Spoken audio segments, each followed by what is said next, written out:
फिर इन्नी देर नूं गोली फिर तेज हो गई आ। पता नहीं गोली आई है तो बेटे की पिठ चीर के मेरी छाती के अंदर लंघ गई। मैं ਉਹਨੂੰ थप्पड़ ही रही सी, गुरु गुरु करदे सी। आ बस बार बार उधरों आवाज़ां आ रही सीगियां भी मैं संत जरनैल सिंह तो पहले शहीद होना, ओए मैनू पहला शहीद हो लण दो, ओए मैनू पहला शहीद हो लण दो। इदां दीयां आवाज़ां आउंदियां सी, इन्ना जज्बा सी ਸਿੰਘਾਂ ਦੇ अंदर। तो उन्होंने तो एक वड्डियों शूट ही किया है तो बलात्कार ही किए औरतों के। उधर तेजा सिंह समुंदरी हाल के सरावां दे विच रेप भी होए उत्थे बहुत। और गर्भवती औरतों के भी उन्होंने पेटां 'च ब्रैसट मार मार के उन्होंने पेटां 'चों बच्चे कढ़े, मारे उन्होंने, बाहर डिग डिग पे बच्चे पेटां 'च मावां दे। एक तो साडा श्री अकाल तख्त साहब उन्होंने ढाता तोपां ते टैंकां दे नाल आए, जरूरत हैगी सी उहदी।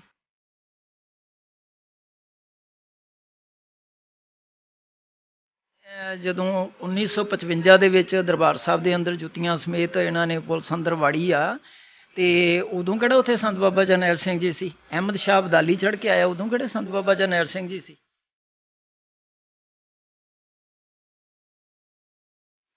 ਆਪਰੇਸ਼ਨ ਵਾਲੀ ਕਿਹੜੀ ਗੱਲ ਸੀ ਇਹਦੇ ਵਿੱਚ? ਤਾਂ ਇੱਕ ਵੱਡੀਓ ਹੀ ਮਤਲਬ ਨਸਲਕੁਸ਼ੀ ਕੀਤੀ ਗਈ ਸਿੱਖ ਕੌਮ ਦੀ। ਸਿੱਖ ਕੌਮ ਦੇ ਮਾਨਸਿਕਤਾ ਦੇ ਉੱਤੇ ਹਮਲਾ ਸੀ।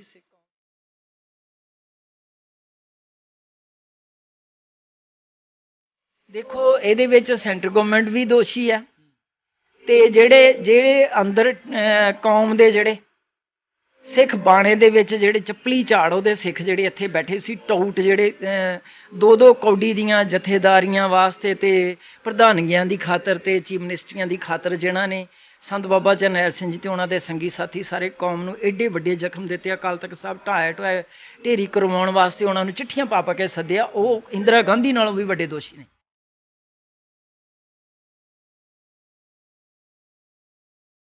ਸਤਿ ਸ਼੍ਰੀ ਅਕਾਲ ਜੀ, ਮੈਂ ਹਾਂ ਰਣਬੀਰ ਸਿੰਘ ਰਾਣਾ ਤੇ 36 ਸਾਲ ਪਹਿਲਾਂ ਆਪਰੇਸ਼ਨ ਬਲੂ ਸਟਾਰ ਦੇ ਨਾਂ ਤੇ ਸ਼੍ਰੀ ਅਕਾਲ ਤਖਤ ਸਾਹਿਬ ਤੇ ਅਟੈਕ ਹੁੰਦਾ ਹੈ। ਉਸ ਸਮੇਂ ਦੀ ਹਕੂਮਤ, ਉਸ ਵੇਲੇ ਦੀ ਪ੍ਰਧਾਨ ਮੰਤਰੀ ਇੰਦਰਾ ਗਾਂਧੀ ਦੇ ਹੁਕਮਾਂ ਤੇ ਅਟੈਕ ਹੁੰਦਾ ਤੇ 36 ਸਾਲ ਬੀਤ ਜਾਂਦੇ ਨੇ ਤੇ ਜਦੋਂ ਵੀ ਇਹ ਦਿਨ ਆਉਂਦੇ ਨੇ ਤਾਂ ਹਰ ਇੱਕ ਸਿੱਖ ਦੇ ਜਿਹੜੇ ਜ਼ਖਮ ਨੇ ਉਹ ਫਿਰ ਤੋਂ ਅੱਲੇ ਹੋ ਜਾਂਦੇ ਨੇ। ਫਿਰ ਤੋਂ ਉਹੀ ਜੂਨ 84 ਦੇ ਜਿਹੜੇ ਦਰਦ ਹੈ ਉਹ ਸਭ ਦੇ ਸਾਹਮਣੇ ਆ ਜਾਂਦਾ। ਤੇ ਅੱਜ ਸਾਡੇ ਨਾਲ ਬੀਬੀ ਪ੍ਰੀਤਮ ਕੌਰ ਜੀ ਨੇ ਜਿਹੜੇ ਇਸ ਵਾਕਿਆ ਦੇ ਚਸ਼ਮਦੀਦ ਨੇ। ਸੰਤ ਜਰਨੈਲ ਸਿੰਘ ਭਿੰਡਰਾਵਾਲਾ ਹੋਰਾਂ ਦੇ ਪੀਏ ਰਛਪਾਲ ਸਿੰਘ ਦੀ ਧਰਮ ਪਤਨੀ ਸਾਡੇ ਨਾਲ ਨੇ। ਬੀਬੀ ਜੀ ਸਵਾਗਤ ਹੈ ਤੁਹਾਡਾ। ਧੰਨਵਾਦ ਜੀ। ਵਾਹਿਗੁਰੂ ਜੀ ਕਾ ਖਾਲਸਾ, ਵਾਹਿਗੁਰੂ ਜੀ ਕੀ ਫਤਿਹ। ਜੂਨ 1984 ਦੇ ਵਿੱਚ ਜੋ ਵਾਪਰਿਆ, ਬਹੁਤ ਸਾਰੇ ਲੋਕ ਕਹਿੰਦੇ ਨੇ ਕਿ ਉਹਨੂੰ ਭੁੱਲ ਜਾਣਾ ਚਾਹੀਦਾ ਏ। ਬਹੁਤ ਸਾਰੇ ਸਲਾਹਾਂ ਦਿੰਦੇ ਨੇ ਇਸ ਤਰ੍ਹਾਂ ਦੀਆਂ, ਭੁੱਲ ਜਾਣਾ ਚਾਹੀਦਾ ਨੇ। ਕੀ ਉਹ ਦਰਦ ਉਹ ਭੁੱਲਿਆ ਜਾ ਸਕਦਾ? नहीं, ਜਿਹੜਾ कोई छोटा मोटा जख्म होवे, छोटी मोटी ਝਰੀਟ ਹੋਵੇ ਤੇ ਉਹਨੂੰ ਤੇ ਕੋਈ ਭੁੱਲ ਜਾਵੇ, ਤੇ ਜਦੋਂ ਕਿਸੇ ਕੌਮ ਦੀ ਵੱਖਰੀ ਪਛਾਣ ਦੇ ਉੱਤੇ ਕੋਈ ਜ਼ਖਮ ਦਿੱਤਾ ਜਾਂਦਾ ਜਾਂ ਅਟੈਕ ਹੁੰਦਾ ਤੇ ਫਿਰ ਉਹ ਸਦੀ ਵੀ ਨਥੂਰ ਬਣ ਜਾਂਦਾ, ਉਹ ਭੁੱਲਿਆ ਨਹੀਂ ਜਾ ਸਕਦਾ। ਤੇ ਨਾਲੇ ਇਹ ਕੋਈ ਛੋਟਾ ਮੋਟਾ ਜ਼ਖਮ ਨਹੀਂ ਸੀਗਾ, ਛੋਟਾ ਦਰਦ ਨਹੀਂ ਸੀ। ਇਹ ਜਦੋਂ ਦੀ ਵੀ ਸਾਡੀ ਕੌਮ ਹੋਂਦ ਵਿੱਚ ਆਈ ਹੈ ਉਦੋਂ ਦੀ ਇਹਨਾਂ ਦਰਦਾਂ ਦਾ ਸਾਹਮਣਾ ਕਰ ਰਹੀ ਹੈ। ਤੁਸੀਂ ਕਿਉਂਕਿ ਉਸ ਦੌਰਾਨ ਉੱਥੇ ਮੌਜੂਦ ਸੀਗੇ, ਤੁਸੀਂ ਚਸ਼ਮਦੀਦ ਹੋ, ਤੁਹਾਡੇ ਵੀ ਗੋਲੀ ਲੱਗੀ, ਬੱਚੇ ਦੀ ਵੀ ਸ਼ਹੀਦੀ ਪ੍ਰਾਪਤ ਕੀਤੀ, ਭਾਈ ਰਛਪਾਲ ਸਿੰਘ ਹੋਰਾਂ ਨੇ ਵੀ ਸ਼ਹੀਦੀ ਪ੍ਰਾਪਤ ਕੀਤੀ। ਅਸੀਂ ਤੁਹਾਡੀ ਜ਼ਬਾਨੀ ਜੋ ਤੁਸੀਂ ਦੇਖਿਆ, ਕਿਉਂਕਿ ਮੈਨੂੰ ਲੱਗਦਾ ਕਿ ਤੁਹਾਡੇ ਉਹ ਦ੍ਰਿਸ਼ ਉਸੇ ਤਰ੍ਹਾਂ ਹੂਬਹੂ ਯਾਦ ਰਹਿੰਦਾ ਹੋਣਾ, ਅੱਖਾਂ ਮੂਹਰੇ ਆ ਜਾਂਦਾ ਹੋਣਾ ਹਮੇਸ਼ਾ ਹੀ। ਬਿਲਕੁਲ ਜੀ। ਜੂਨ 84 ਦਾ ਜਿਹੜਾ ਇਹ ਘੱਲੂਘਾਰਾ ਵਾਪਰਿਆ, ਇਹ ਮਤਲਬ ਜਿਵੇਂ ਸਰਕਾਰ ਨੇ ਪ੍ਰੀ ਪਲਾਨ ਇਹਨੂੰ ਸਾਕਾ ਨੀਲਾ ਤਾਰਾ ਦਾ ਨਾਂ ਦਿੱਤਾ ਜੀ, ਤੇ ਆਪਰੇਸ਼ਨ ਬਲੂ ਸਟਾਰ ਦਾ ਨਾਂ ਦਿੱਤਾ, ਤੇ ਉਹ ਵੀ ਸਾਡਾ ਮੂੰਹ ਚੜਾਉਂਦਾ ਹੈ। ਆਪਰੇਸ਼ਨ ਵਾਲੀ ਕਿਹੜੀ ਗੱਲ ਸੀ ਇਹਦੇ ਵਿੱਚ? ਤਾਂ ਇੱਕ ਵੱਡੀਓ ਹੀ ਮਤਲਬ ਨਸਲਕੁਸ਼ੀ ਕੀਤੀ ਗਈ ਸਿੱਖ ਕੌਮ ਦੀ। ਸਿੱਖ ਕੌਮ ਦੇ ਮਾਨਸਿਕਤਾ ਦੇ ਉੱਤੇ ਹਮਲਾ ਸੀ, ਸਿੱਖ ਕੌਮ ਦੇ ਸਰਵਉੱਚ ਧਾਰਮਿਕ ਅਸਥਾਨ ਦੇ ਉੱਤੇ ਹਮਲਾ ਸੀ।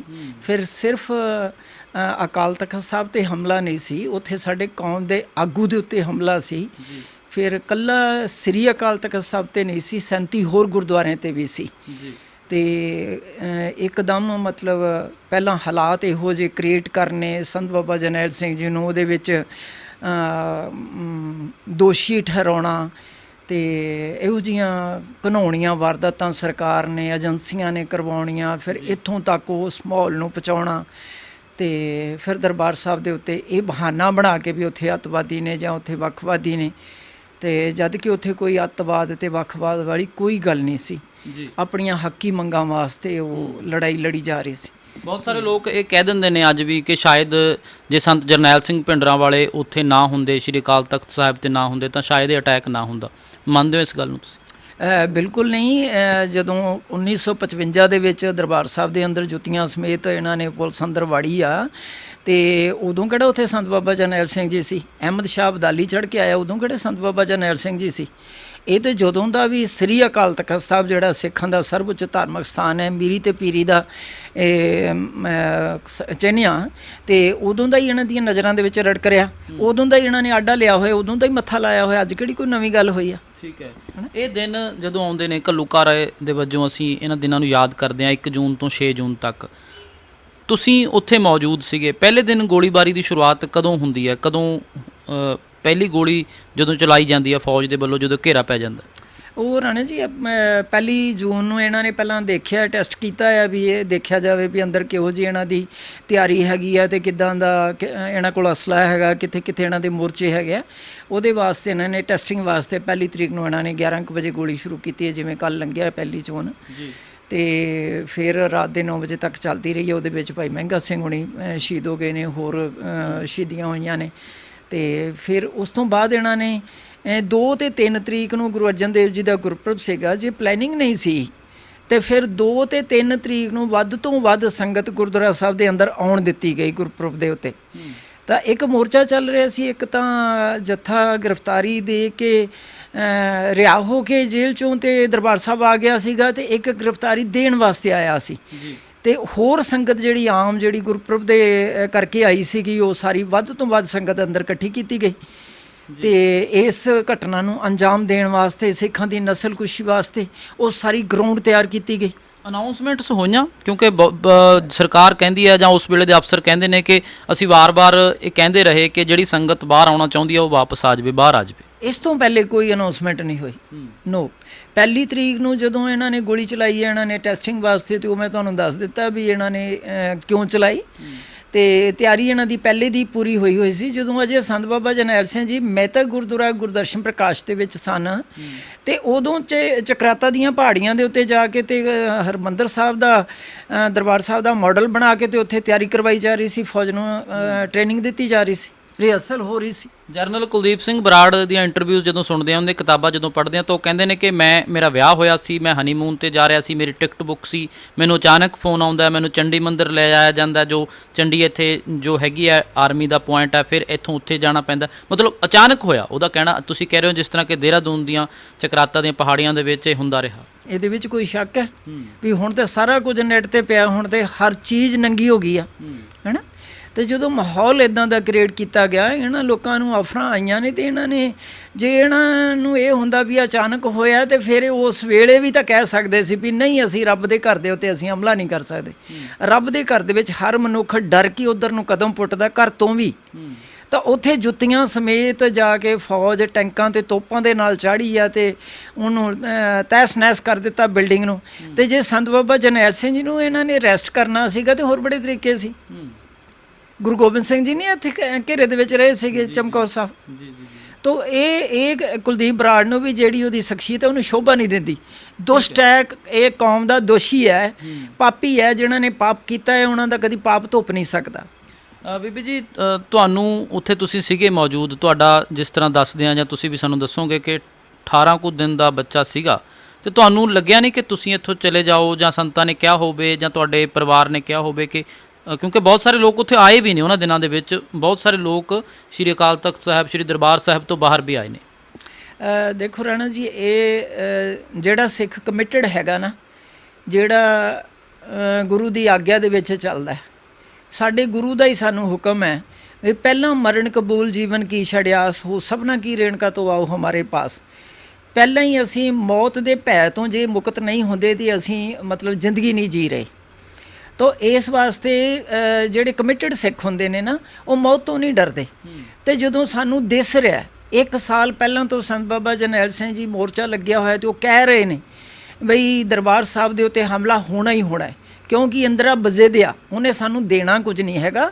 ਸਾਡੇ ਹੱਕਾਂ ਦੇ ਉੱਤੇ ਕਾਬਜ਼ ਉਹ ਬੈਠੇ ਹੋਏ ਨੇ, ਸਾਡੇ ਹੱਕ ਮਾਰੇ ਹੋਏ ਨੇ, ਸਾਨੂੰ ਉਹਨਾਂ ਨੇ ਗੁਲਾਮ ਕਰਕੇ ਰੱਖਿਆ ਹੋਇਆ ਤੇ ਸਾਨੂੰ ਗੁਲਾਮੀ ਦਾ ਅਹਿਸਾਸ ਕਰਵਾ ਰਹੀ ਆ ਉਹ ਹਰ ਕਦਮ ਕਦਮ ਦੇ ਉੱਤੇ। ਤਾਂ ਉਹਨੇ ਦੇਣਾ ਕੁਝ ਨਹੀਂ ਗਾ, ਉਹਨੇ ਹਮਲਾ ਕਰਨਾ ਹੀ ਕਰਨਾ ਹੈ। ਤੈਅ ਸੀਗਾ ਸਭ ਕੁਝ, ਤੈਅ ਸੀ, ਸਾਰਾ ਕੁਝ ਤੈਅ ਸੀ, ਉਹਨਾਂ ਨੂੰ ਦਿਸ ਰਿਹਾ ਸੀ। ਉਹ ਅੰਤਰਜਾਮੀ ਬਾਬਾ ਸੀਗਾ, ਉਹਨੂੰ ਕਿਸੇ ਦੀ ਜਾਣਕਾਰੀ ਦਾ ਮੁਹਤਾਜ ਨਹੀਂ ਸੀ ਹੈਗੀ ਮਹਾਂਪੁਰਸ਼। ਤਾਂ ਇਸ ਕਰਕੇ ਅਸੀਂ ਕਮਿਟਡ ਸੀਗੇ। ਮੈਂ ਹੁਣ ਇੱਕ ਜ਼ਿੰਮੇਵਾਰ ਉਹਨਾਂ ਦੇ ਪੀਏ ਦੇ ਘਰੋਂ ਸੀਗੀ ਤੇ ਮੇਰੀਆਂ ਵੀ ਉੱਥੇ ਕੋਈ ਜ਼ਿੰਮੇਵਾਰੀਆਂ ਸੀਗੀਆਂ। ਬਾਕੀ ਕੁਦਰਤੀ ਚਲੋ ਬੱਚੇ ਦਾ 18 ਦਿਨ ਪਹਿਲੇ ਜਨਮ ਹੋਇਆ ਤੇ ਮੈਨੂੰ ਵੀ ਬਹੁਤ ਸੀਗਾ ਵੀ ਸਾਡੇ ਜੇ ਘਰ ਦੇ ਉੱਤੇ ਹਮਲਾ ਹੁੰਦਾ ਤੇ ਐਡਾ ਵੱਡਾ ਜੇ ਸਰਕਾਰ, ਆਪਣੇ ਹੀ ਦੇਸ਼ ਦੀ ਸਰਕਾਰ ਸਾਨੂੰ ਮਾਰਨ ਆਉਂਦੀ ਹੈ ਤੇ ਸਾਨੂੰ ਆਪਣੇ ਘਰ ਦੀ ਰਾਖੀ ਤਾਂ ਕਰਨੀ ਬਣਦੀ ਹੈ।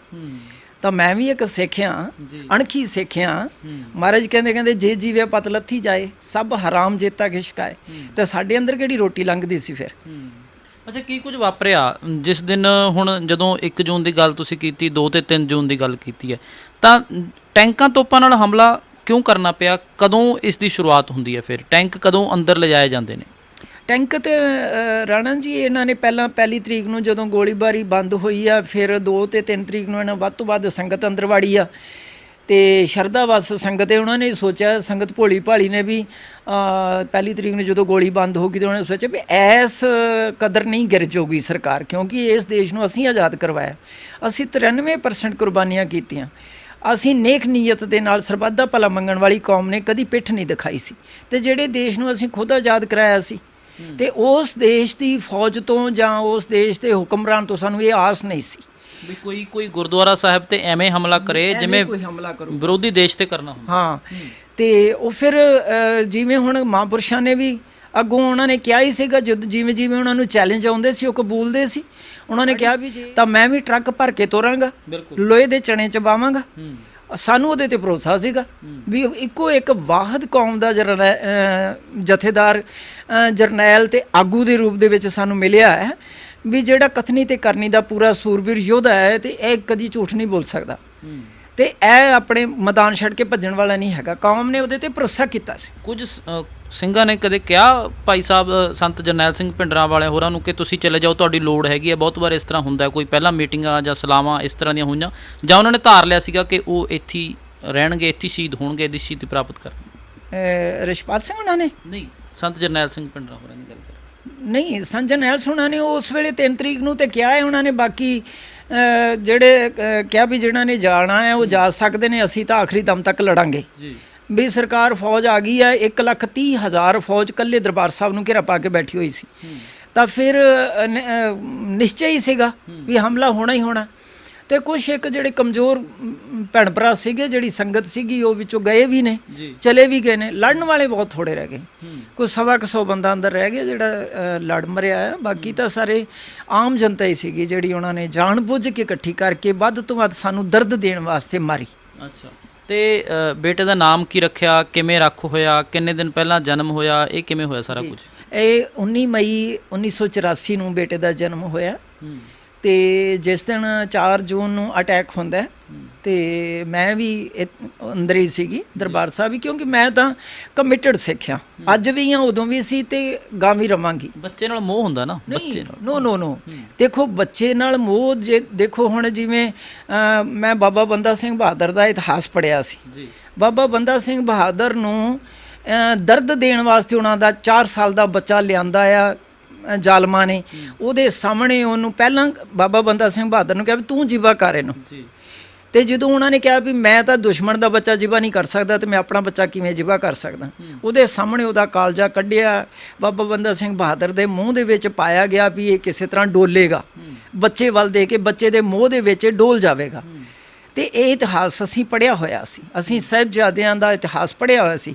ਸਰਹੰਦ ਦੀਆਂ ਨੀਹਾਂ ਦੇ ਵਿੱਚ ਆਪਣੀ ਸਿੱਖ ਕੌਮ ਦੀ ਵੱਖਰੀ ਪਛਾਣ ਨੂੰ ਕਾਇਮ ਰੱਖਣ ਵਾਸਤੇ ਕਿਵੇਂ ਉਹਨਾਂ ਨੇ 5 ਤੇ 7 ਸਾਲ ਦੀ ਉਮਰ ਦੇ ਵਿੱਚ ਨੀਹਾਂ ਦੇ ਵਿੱਚ ਜਿਉਂਦੇ ਜੀ ਆਪਣੇ ਆਪ ਨੂੰ ਚੁਣਵਾ ਲਿਆ, ਲੇਕਿਨ ਸਿੱਖੀ ਨਹੀਂ ਛੱਡੀ, ਬਾਦਸ਼ਾਹੀਆਂ ਨੂੰ ਜੁੱਤੀ ਦੀ ਨੋਕ ਤੇ ਠੁਕਰਾਇਆ। ਤਾਂ ਫਿਰ ਮੈਂ ਕੌਣ ਸੀ? ਮੈਂ ਵੀ ਉਸੇ ਗੁਰੂ ਦੀ ਸਿੱਖ ਸੀਗੀ। ਮੈਨੂੰ ਇਹ ਸੀ ਬਈ ਮੈਂ ਹੋਵਾਂ ਜਾਂ ਮੇਰਾ 18 ਦਿਨਾਂ ਦਾ ਬੱਚਾ ਹੋਵੇ, ਇਸ ਸੰਘਰਸ਼ ਦੀ ਭੇਟ ਚੜ ਜਾਵੇ ਤੇ ਚੰਗੀ ਗੱਲ ਹੈ, ਗਦਾਰ ਬਣ ਕੇ ਨਾ ਮਰੀਏ। ਤੁਹਾਨੂੰ ਲੱਗਦਾ ਸੀ ਇਹ ਕੁਝ ਹੋਣਾ ਹੈ, ਵਾਪਰਨਾ ਹੈ? ਮੈਨੂੰ ਪਹਿਲਾਂ ਹੀ ਪਤਾ ਸੀ, ਪਹਿਲਾਂ ਹੀ ਪਤਾ ਸੀ। ਫਿਰ ਕਿਵੇਂ ਹੋਇਆ ਜਦੋਂ ਮੈਂ ਇੰਨਾ ਕਮਜ਼ੋਰ ਔਰਤ ਨਹੀਂ ਆ। ਕਿਉਂਕਿ ਡੋਲ ਜਾਂਦੇ ਨੇ ਨਾ, ਅਸੀਂ ਦੇਖਦੇ ਹਾਂ ਬੱਚਿਆਂ ਪ੍ਰਤੀ ਜਦੋਂ ਗੱਲ ਆਉਂਦੀ ਹੈ ਮਾਂ-ਬਾਪ ਦੀ। ਮੈਂ ਕੋਈ ਬੱਚਿਆਂ ਦੀ ਮਮਤਾ ਜਾਂ ਮੈਨੂੰ ਕੋਈ ਲਾਲਚ, ਕੋਈ ਸਵਾਰਥ, ਮੈਨੂੰ ਕੋਈ ਚੀਜ਼ ਡੁਲਾ ਨਹੀਂ ਸਕੀ, ਨਾ ਡੁਲਾਏਗੀ ਕਦੀ। ਕੀ ਨਾਮ ਰੱਖਿਆ ਬੱਚੇ ਦਾ? ਮਨਪ੍ਰੀਤ ਸਿੰਘ। ਅੱਛਾ, ਸੰਤਾਂ ਨੇ ਆਪ ਰੱਖਿਆ? ਸੰਤਾਂ ਨੇ ਆਪ ਰੱਖਿਆ ਜੀ। ਕਿਵੇਂ ਹੋਇਆ ਸਾਰਾ ਕੁਝ? ਸੰਤਾਂ ਨੇ ਨਾਂ ਰੱਖਿਆ ਸੀਗਾ ਜਦੋਂ ਅਕਾਲ ਤਖਤ ਸਾਹਿਬ ਤੇ ਅਸੀਂ ਲੈ ਕੇ ਗਏ ਆ ਉਹਦਾ ਨਾਂ ਹੀ ਰੱਖਣ ਵਾਸਤੇ ਥੋੜ੍ਹੇ ਦਿਨਾਂ ਬਾਅਦ।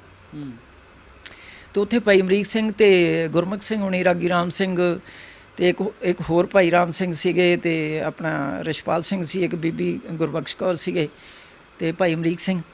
ਤੇ ਉਦੋਂ ਹੁਕਮਨਾਮਾ ਮਹਾਂਪੁਰਸ਼ਾਂ ਨੇ ਕਿਹਾ ਦੇਖੋ ਕੀ ਹੈ, ਤੇ ਇਹਨਾਂ ਪਹਿਲਾਂ ਤੇ ਕਹਿੰਦੇ ਇਹਦਾ ਨਾਮ ਮਸਤ ਸਿੰਘ ਰੱਖ ਦਈਏ, ਰੋਂਦਾ ਤਾਂ ਹੈ ਹੀ ਨਹੀਂ ਸੀ ਉਹ। ਅੱਛਾ। ਉਹ 19 ਮਈ ਤੋਂ ਲੈ ਕੇ 5 ਜੂਨ ਦੀ ਰਾਤ ਨੂੰ ਸ਼ਹੀਦ ਹੁੰਦਾ, ਉਦੋਂ ਤੱਕ ਉਹਨੇ ਚੂਹ ਨਹੀਂ ਕੀਤੀ। 2 ਦਿਨ ਤੇ 2 ਰਾਤਾਂ ਬੰਬਾਰਡਮੈਂਟ ਦੇ ਵਿੱਚ ਵੀ ਰਿਹਾ। ਇਹਨੇ ਜ਼ਹਿਰੀਲੇ ਅਥਰੂ ਗੈਸ ਦੇ ਗੋਲੇ ਵੀ ਛੱਡੇ, ਪਰ ਉਹਨੇ ਚੂਹ ਨਹੀਂ ਕੀਤੀ ਪਿਓ ਦੇ ਪੁੱਤ ਨੇ। ਉਹ ਅਜੀਬ ਕਿਸਮ ਦਾ ਬੱਚਾ ਸੀ। ਬੰਦਗੀ, ਕਿਉਂਕਿ ਬੱਚੇ ਤਾਂ ਫਿਰ ਰੋ ਕੇ ਬੇਹਾਲ ਹੋ ਜਾਂਦੇ ਨੇ। ਨੋ ਉਹਨੂੰ ਮੈਂ ਇੱਕ ਥੰਮ ਦੇ ਪਿੱਛੇ ਲਟਾਇਆ ਹੋਇਆ ਸੀ, ਆਰਾਮ ਨਾਲ ਪਿਆ ਸੀ, ਕੋਈ ਚੀਜ਼ ਨਹੀਂ ਕੀਤੀ। ਜੇ ਰਾਤ ਉਹ ਰੋਂਦਾ ਤੇ ਉਹ ਤਾਂ ਬਿਲਕੁਲ ਫੌਜ ਪ੍ਰਕਰਮਾਂ ਦੇ ਵਿੱਚ ਸੀਗੀ ਜਿਸ ਵੇਲੇ ਤੇ ਉਹ ਬੰਬ ਸੁੱਟ ਕੇ ਮਾਰ ਸਕਦੇ ਸੀ। ਟੈਂਕਾਂ ਦੀ ਆਵਾਜ਼, ਤੋਪਾਂ ਦੀ ਆਵਾਜ਼, ਗੋਲੀਆਂ ਦੀ ਆਵਾਜ਼, ਇੰਨੇ ਜ਼ਹਿਰੀਲੇ ਅਥਰੂ ਗੈਸ ਦੇ ਗੋਲੇ ਵੀ ਅਜੀਬ ਕਿਸਮ ਦੇ ਉਹਨਾਂ ਨੇ ਛੱਡੇ, ਜਿਹਦੇ ਨਾਲ ਅਸੀਂ ਵੱਡੇ ਤੜਪਰੇ ਸੀਗੇ, ਅੱਖਾਂ ਨਹੀਂ ਸੀ ਖੁੱਲ ਰਹੀਆਂ, ਪਰ ਬੱਚਾ ਨਹੀਂ ਰੋਇਆ ਹੀ ਨਹੀਂ ਉਹ ਉਨੀ ਦਿਨ। ਗੋਲੀ ਕਿਸ ਦਿਨ ਵੱਜਦੀ ਹੈ? ਗੋਲੀ ਉਹਨੂੰ ਰਾਤ ਦੇ 12 ਵਜੇ ਤੋਂ ਬਾਅਦ 12:15 ਵਜੇ ਜਦੋਂ ਇਹਨਾਂ ਨੇ ਟੈਂਕ ਅੰਦਰ ਆ ਗਏ, ਪਹਿਲਾਂ ਤਾਂ ਸਰਾਮ ਵਾਲੇ ਪਾਸੇ ਆਏ, ਤੇਜਾ ਸਿੰਘ ਸਮੁੰਦਰੀ ਹਾਲ ਵਾਲੇ ਪਾਸੇ, ਫਿਰ ਜਦੋਂ ਅੰਦਰ ਆ ਗਏ ਨੇ ਤੇ ਸਿੰਘਾਂ ਨੇ ਇੰਨੀ ਜ਼ਬਰਦਸਤ ਬੰਬਾਰਡਮੈਂਟ ਹੋਈ ਹੈ ਜਦੋਂ ਫੌਜ ਅੰਦਰ ਮੌਜੂਦ ਸੀ ਤੁਸੀਂ? ਮੈਂ ਸੀਗੀ ਜਦੋਂ ਆਪਾਂ ਬਾਬਾ ਦੀਪ ਸਿੰਘ ਜੀ ਵਾਲੇ ਪਾਸਿਓਂ, ਬੁੰਗੇ ਵਾਲੇ ਪਾਸਿਓਂ ਜਾਈਏ ਪਰਿਕਰਮਾ ਕਰਕੇ, ਤੇ ਸਾਹਮਣੇ ਇੱਕ ਟੰਕੀ ਆ ਖੱਬੇ ਹੱਥ, ਸ਼ਬੀਲ, ਤੇ ਸ਼ਬੀਲ ਦੇ ਨਾਲ ਪੌੜੀਆਂ ਉੱਪਰ ਨੂੰ ਚੜ੍ਹਦੀਆਂ, ਪੌੜੀਆਂ ਦੇ ਨਾਲ ਜਿਹੜਾ ਸੱਜੇ ਹੱਥ ਪਹਿਲਾ ਕਮਰਾ, ਉਹ ਅੱਜ ਕੱਲ੍ਹ ਉਹ ਗਿੱਲਾ ਸਟੋਰ ਹੈ, ਤੇ ਉੱਥੇ ਸੀਗੀ। ਤੇ ਉੱਦਾਂ ਸਾਡੀ ਰਿਹਾਇਸ਼ ਉੱਪਰਲੇ ਕਮਰੇ 'ਚ ਸੀਗੀ। ਮੈਂ ਉਦੋਂ ਪਰਿਕਰਮਾ 'ਚ ਆ ਗਈ ਸੀ, ਮੋਰਚਾ ਸੀ ਉੱਥੇ ਸਿੰਘਾਂ ਦਾ ਇਹਨਾਂ ਦਾ। ਜੀ। 5 ਜੂਨ ਦੀ ਗੱਲ? 5 ਜੂਨ ਦੀ, 4 ਤੇ 5 ਜੂਨ ਨੂੰ ਚੱਲਦਾ ਰਿਹਾ।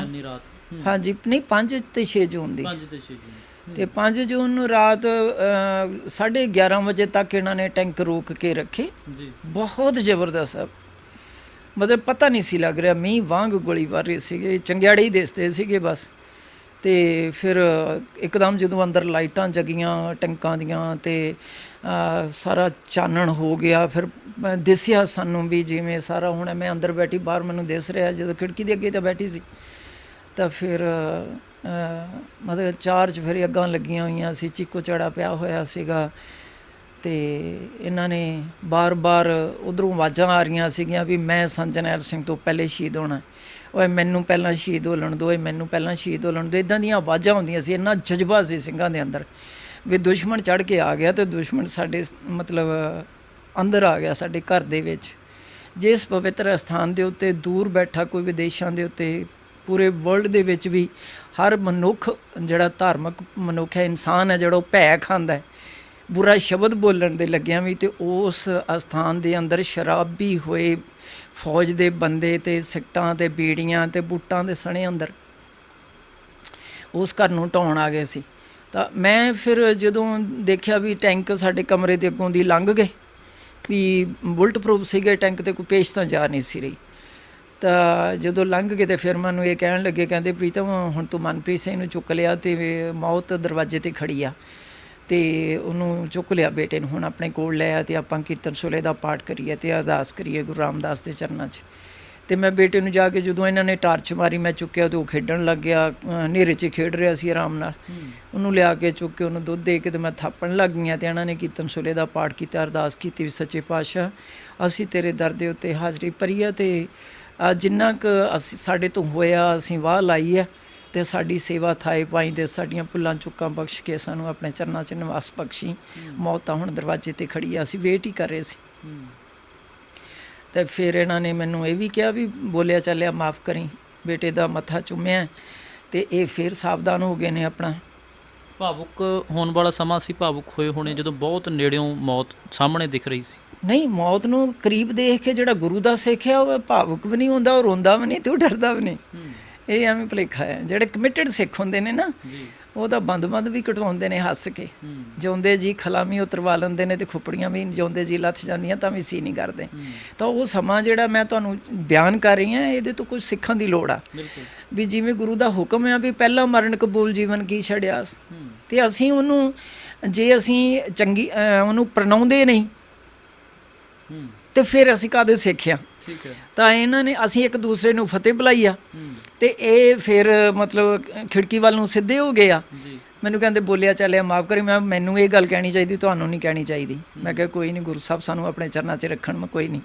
ਅਸੀਂ ਪਰਿਵਾਰ ਸਮੇਤ ਬੈਠੇ ਹਾਂ ਤੇ ਫਿਰ ਇੰਨੀ ਦੇਰ ਨੂੰ ਗੋਲੀ ਫੇਰ ਤੇਜ਼ ਹੋ ਗਈ ਆ। ਪਤਾ ਨਹੀਂ ਗੋਲੀ ਆਈ ਆ ਤੇ ਬੇਟੇ ਦੀ ਪਿੱਠ ਚੀਰ ਕੇ ਮੇਰੀ ਛਾਤੀ ਦੇ ਅੰਦਰ ਲੰਘ ਗਈ। ਮੈਂ ਉਹਨੂੰ ਥੱਪੜ ਹੀ ਰਹੀ ਸੀ, ਗੁਰੂ ਕਰਦੇ ਸੀ। ਆ ਬਸ ਇੱਦਾਂ ਲਾ ਲਿਆ ਉਹਨੂੰ ਮੋਢੇ ਨਾਲ ਨਾ, ਦੁੱਧ ਦੇ ਕੇ। ਤੇ ਮੈਂ ਜਦੋਂ ਮੈਨੂੰ ਗੋਲੀ ਵੱਜ ਗਈ, ਉਹਦੀ ਪਿੱਠ ਚੀਰ ਕੇ ਮੇਰੇ ਅੰਦਰ ਲੰਘ ਗਈ ਤੇ ਇਹ ਮੈਂ ਵਾਹਿਗੁਰੂ ਵਾਹਿਗੁਰੂ ਕਰਨ ਲੱਗ ਗਈ ਤੇ ਮੈਨੂੰ ਕਹਿੰਦੇ ਤੁਸੀਂ ਮੇਰੇ ਤੋਂ ਪਹਿਲਾਂ ਤਿਆਰੀ ਕਰ ਲਈ।